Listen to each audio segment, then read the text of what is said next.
Te contábamos al principio del programa esto que tiene que ver con declarar a la educación como servicio esencial. Es un tema que se va a tratar mañana en el Congreso y justamente por ese tema va a haber una serie de protestas. Vamos a charlar un ratito con Mariano Hermida, perdón. Mariano, además de ser dirigente político, integrante de lo que es política obrera en el Partido de la Matanza, es docente y por eso vamos a charlar con él. ¿Qué tal, Mariano? ¿Cómo estás? Buenos días, Claudio, Oscar, te saludamos. ¿Cómo va? ¿Qué tal? ¿Cómo les va a ustedes? Y bueno, a la audiencia también un saludo. Bien, todo bien. Es correcto, ¿no? Mañana se van a estar manifestando en el Congreso por esto del tratamiento de este proyecto para declarar a la educación como servicio esencial. Sí, correcto. Mañana va a haber una jornada nacional de lucha. eh, Va a haber una manifestación a partir de las 11 de la mañana en el Congreso, ahí en la plaza. Te quiero comentar que se está abriendo paso también en muchas provincias las huelgas mañana mismo. Por ejemplo, el sindicato AJMER de Entre Ríos mañana, además de realizar acciones de protesta, van a estar de paro. También va a Ujú. estar de paro el sindicato de la provincia de Neuquén, que es ATEN, que está en un plan de lucha con 72 horas de paro. También va a haber un paro del sindicato ADEMIS en la capital federal. Y en la provincia de Buenos Aires, las seccionales de SUTEBA, que son dirigidas por una corriente opositora a la constitución oficial de Roberto Baradel, también están convocando a parar, como las seccionales de Bahía Blanca, de Marcos Paz, de Tigre, Ujú. y en estos momentos en las escuelas de La Matanza se está también la adhesión a esta huelga para ir mañana masivamente al Congreso a defender un derecho elemental que es el derecho a huelga y a la protesta. Bien, ¿Baradel no convocó a manifestarse? La lista de Roberto Baradel, que es la lista celeste, está convocando a una jornada de lucha, no al paro, es Ujú. decir, que en medio de un ataque Se que es brutal, corta. que significa quitarte un derecho elemental, que es el derecho a protestar, no está siendo respondido, a nuestro criterio, humildemente, con toda la fuerza que esto requeriría. Nosotros somos partidarios de que este proyecto tiene que ser archivado de inmediato y que mañana los docentes deberíamos rodear el Congreso para impedir que se vote. Ahora, lejos de esto, la CETERA hace poco menos de 24 horas convocó a esta concentración, pero fruto de que por abajo hay un descontento muy grande en la docencia por este proyecto, pero también por las condiciones del salario, de las condiciones de trabajo, de la sobrecarga laboral, que bueno, que es muy extendida en todo el país y por eso, bueno, actualmente tenemos a más de 6 provincias en Pero conflicto, con para, paros y Mariano, con discúlpame, movilizaciones. Mariano, para que nos quede claro, le quede claro a la gente, ¿van a movilizar al Congreso su tema o no va a movilizar? Otro va a ser el Por carácter de supuesto. la protesta del subtema. Mañana vamos todos al Congreso. Ah, El bueno, SUTEBA, la CETERA, eso, todos los gremios empleados ahí. Mañana van a salir micros desde correcto. diferentes puntos acá de La Matanza, de San Justo, de la propia seccional de SUTEBA, de La Ferrere, de Casanova. Bueno, se está organizando eso en estos momentos para, bueno, lograr mañana una gran concentración que exprese, bueno, nuestro repudio a este proyecto. Ujú. O sea, ¿Sí? una movilización con mucho músculo, se podría decir.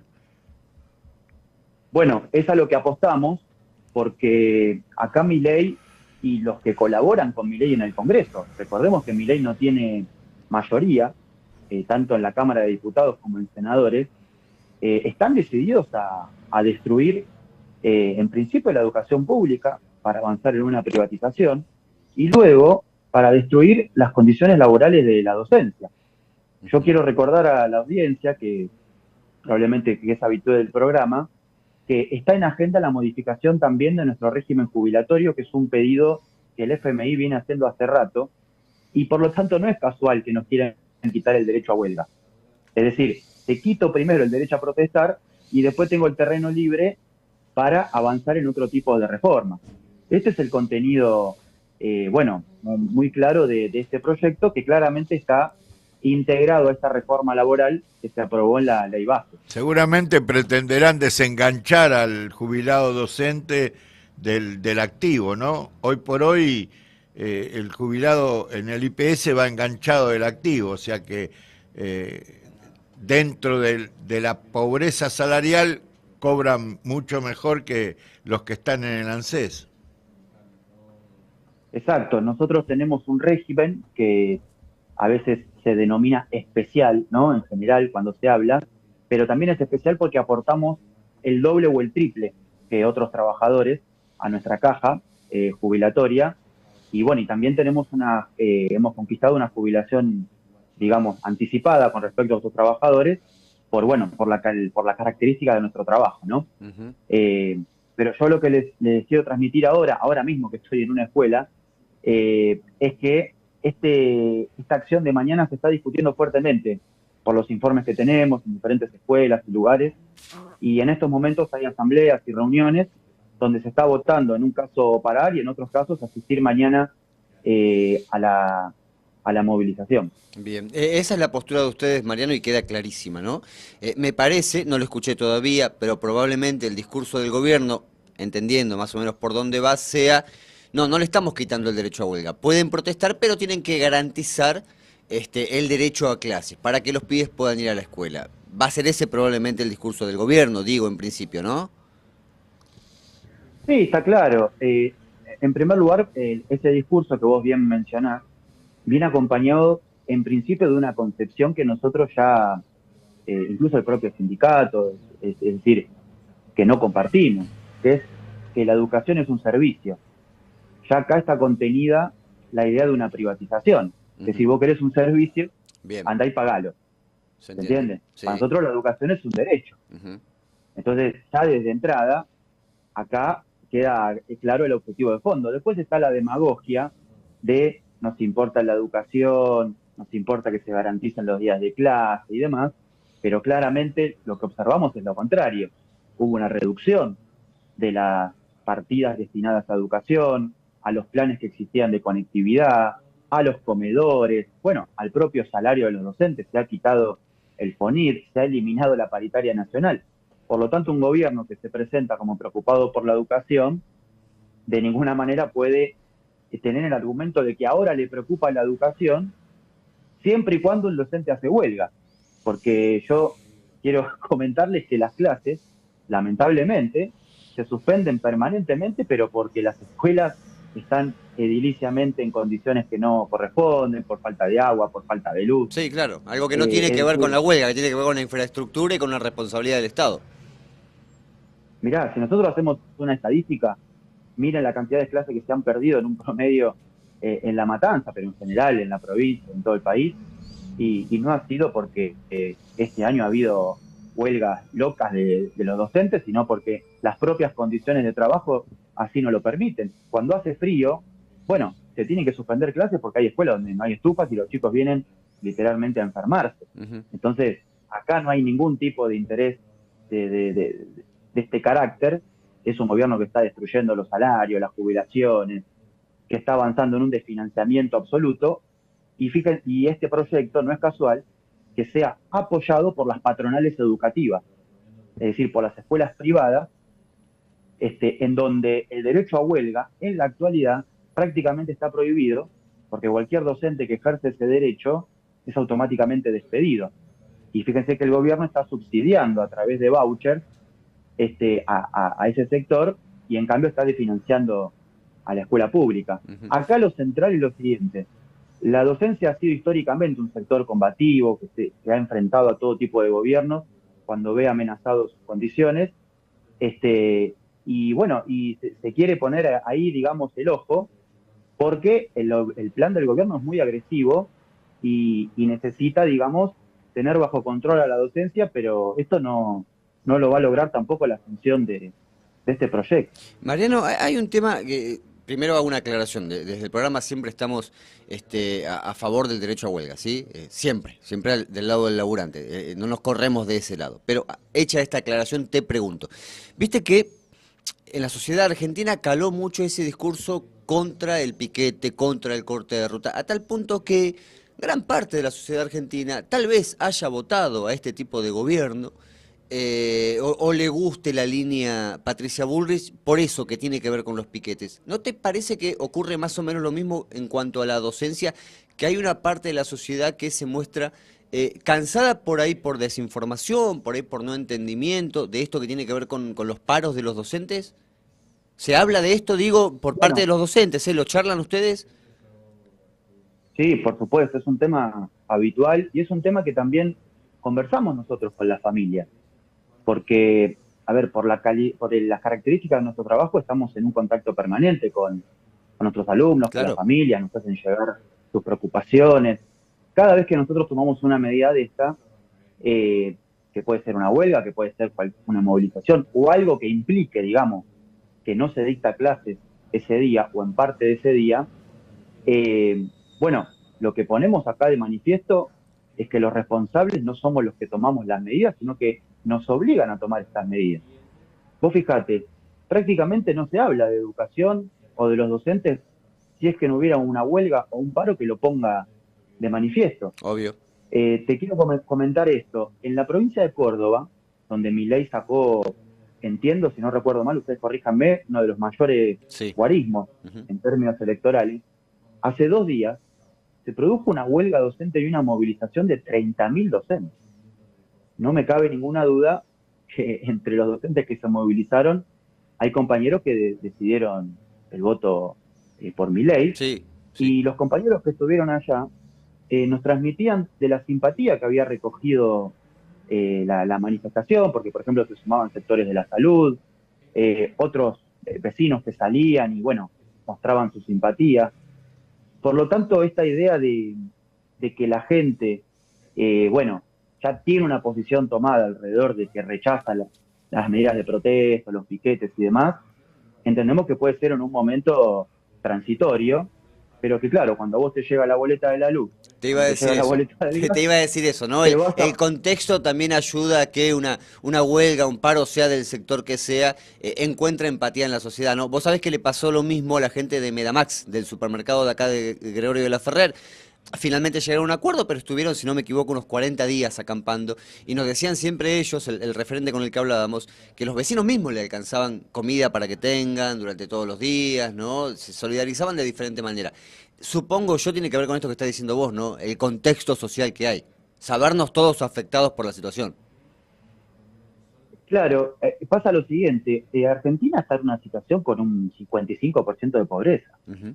y a como va la mano, esta cifra se va a extender. Bueno, tuvimos el boleto del colectivo, este aumento, que te digo, en los docentes es un golpe mortal, porque hay docentes que tienen, eh, por un problema de la distribución de los horarios y demás, que tomarse varios colectivos para ir a las escuelas, y esto es una especie de rebaja salarial encubierta, ¿no? Claro. Porque directamente te rebajaron el sueldo porque ahora necesitas más sueldo para transportarte. Entonces, lógicamente, eh, la población también va sintiendo en carne propia las consecuencias del ajuste. Entonces ya el foco de hasta dónde va dirigida esa bronca o ese primer hastío con la situación, bueno, che, si vemos que los docentes hacen paro, si vemos que están los docentes universitarios de paro, si vemos que los aceiteros hacen un paro, si vemos que me están despidiendo en mi laburo o que los compañeros de Medamax tuvieron que hacer eso para llegar a una situación, bueno, pone un poquito más en contexto y abre la posibilidad a que la lucha pueda ser acompañada. Pero insisto en que nosotros tenemos un contacto cotidiano con la comunidad, que lógicamente los gobiernos quieren manipular para siempre ponérsela de su lado, y damos esa pelea cotidianamente para que también comprendan que no es solo una lucha de los docentes, sino en defensa de la educación pública y también de un derecho que tienen sus hijos. Ujú, se entiende, Mariano. Vos hablabas recién de cómo afecta el aumento del boleto colectivo al docente. Y ojo, aquel docente que puede estar un poco mejor, que logró comprarse un auto también, ¿eh? Porque también le aumentan el combustible y es lo mismo. Bueno, ni hablar. Y te digo más, no solo a los docentes, sino a los chicos, que, bueno, yo comento, para dar tu caso concreto. Escuela Primaria 89 de Casanova, Sí. a principios de año, en marzo, tuve una conversación, bueno, con un curso que tengo yo, que es un segundo grado. Los chicos me contaban que recién habían podido ir a la escuela a la segunda semana porque las familias no tenían para pagar el boleto. En marzo. Por lo tanto, esto también va a ser chicos que se tienen que trasladar, que a veces no van a la escuela cercana de su barrio, o que, por ejemplo, en primaria, que lo tiene que acompañar un familiar, tiene el boleto estudiantil como en la secundaria. Pero el familiar no. Bueno, exacto. Entonces, esto es un golpe, y vos fijate que se habla del derecho a la educación, o que la educación sería un servicio esencial, y se está violando permanentemente el acceso a ese derecho tan importante. Se entiende. Mariano, mañana, ¿a qué hora se concentran en el Congreso? Eso en principio te pregunto, y en segundo término, contanos un poquito, si es que tenés el detalle de, en el caso de aprobarse esto, que, a ver, como vos bien decías, el gobierno tiene pocos legisladores, pero cada vez que necesitó de los aliados, los tuvo y aprobó lo que tuvo que aprobar, ¿no? Así que uno podría pensar que puede llegar a pasar nuevamente. ¿Cómo se instrumentaría esto? ¿Cómo ves vos, cómo crees vos que se instrumentaría? Bueno, en principio mañana la concentración es a las 11 en las puertas del Congreso. Mañana hay una sesión convocada que tiene en agenda varios proyectos. No tenemos a ciencia cierta si el nuestro es el primero o el segundo, Ajá. pero entendemos que va a ser en el transcurso del mediodía. Evaluaremos ahí mismo la situación, si la sesión se extiende, si no se extiende, si hay alguna crisis y demás. En caso de obtener los votos en materia legislativa, esto debería pasar al Senado. Se debería convocar una sesión en el Senado para que después venga la reglamentación. Es decir, que hay un camino que recorrer, pero al menos desde nuestra posición en los sindicatos o en las agrupaciones donde intervenimos en SUTEBA, en CETERA, somos partidarios de que hay que utilizar todos los recursos posibles para impedir que esto no se reglamente y, bueno, defender esta conquista que, repito, defender el derecho a huelga es defender también todos los otros derechos. Porque es Pero la chance de Mariano, reclamar por los derechos.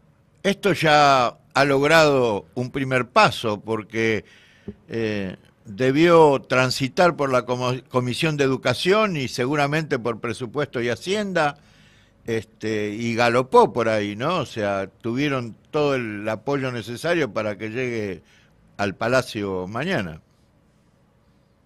Sí, totalmente, totalmente. Hay un montón de gobernadores que, vale la aclaración esta que haces, porque ocurre lo siguiente, a los gobernadores de las provincias esto les viene bárbaro, porque la educación, como tiene, digamos, una gestión de carácter provincial, al definir una paritaria, también el gobernador va a tener una herramienta para imponer, por ejemplo, una suma irrisoria en los aumentos. Prácticamente que le dice a los gobernadores, che, mirá, si a vos no te quieren aceptar una paritaria, tenés la herramienta de presionarlos con que no te van a poder hacer pago y reclamar. Les quiero comentar que en provincias como Santa Fe, como Córdoba, como en Neuquén, se ha ido avanzando en establecer premios por presentismo en la docencia, que ya es una forma de ir limitando el derecho a parar, porque si paga una huelga pierde Sí, presentismo. necesitas guita y no le podés criticar el bolsillo al docente, ¿no? El docente necesita la plata y dice, bueno, yo voy a laburar porque la necesito. O sea, ¿cómo vas contra eso? Bueno, ahí tiene dos patas la cuestión, porque en primer lugar los salarios docentes son tan bajos. Estamos hablando, por ejemplo, en la provincia de Buenos Aires, que el básico, según el último aumento que se estableció, por un cargo, es decir, por una maestra que trabaja una Sí. jornada o un profesor de secundaria que trabaja 10 módulos, el salario básico quedó alrededor de los 250.000 pesos. ¿Cuánto? Perdóname, no se Todo escuchó lo bien. demás, No se escuchó bien, Mariano. el salario básico en 250.000 pesos. No, una locura. Todo lo demás, todo lo demás que se incorpora son cifras en negro que llegan a ser un conformado de alrededor de entre 600 y 700.000 pesos. Por lo tanto, esto, ¿qué es lo que hace? Que un docente, que una maestra, tenga que llenarse de horas, trabajar mayor cantidad de tiempo y superexplotarse. Y llega un punto en el que el cansancio físico y corporal de tener 20 cursos con 30, 40 chicos, hace que, bueno, es inevitable que ese compañero se va a enfermar, encima va a una escuela que no tiene estufa, es decir, es una debacle general.